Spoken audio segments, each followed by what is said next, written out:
Check it out.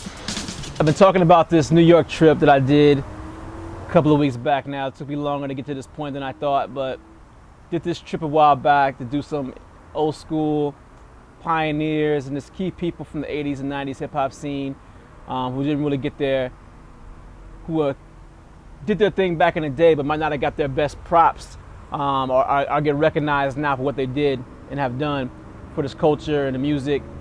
And a big, huge bonus of that was I tracked down a guy called Vandy C. I know I've already spoke about this, but the story needs to be told. Vandy C is a key Brooklyn pioneer for hip hop. He did it all. He was signed as an MC to Select Records. You know, he had him and his partner Bill Blast put out records like V the Viper and Do the Wop and Just Feel It on Select Records as a rapper, producer, and a DJ for those records, Vandy C.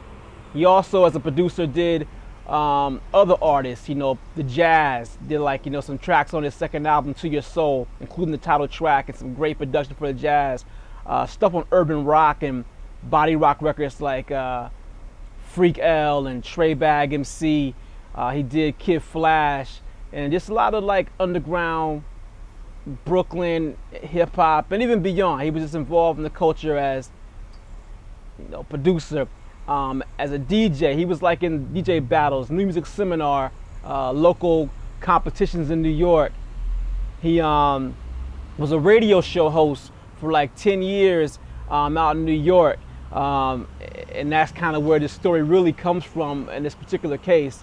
You know, from like early 80s, about 1990, he was on the radio with the Get Busy or Get Lost radio show. That was, you know, like you have the top New York guys like Mr. Magic and Marley Marl and Red Alert and Chuck Chill Out, Awesome 2, and people like that. But around at that same time, another key name in that puzzle was Vandy C and Get Busy or Get Lost radio. So this guy was kind of all over the place doing a lot of things. And then around early 90s, he sort of disappeared from the scene. And hip hop is a culture that unfortunately forgets people who, you know, if it's not in your face, we tend to forget. So I tracked him down and found out he was now a pastor, and he's out living in New Jersey, running a church, doing great things for his community. I told him I was intrigued by his story and his history in hip hop, and I wanted to interview him. We exchanged some emails and so forth, and in one email he was like, you know what, I really like what you're doing, this project and capturing these untold stories of hip hop is an important part of the culture. I got these records in the basement that I haven't touched in about 10 years. And I've been meaning to get rid of them. I've actually offered them people, but no one bothered to come out here and look at them and pick them up. He's like, if you come out here and interview me in my house in New Jersey, you can have them. And I was like, what do you mean have?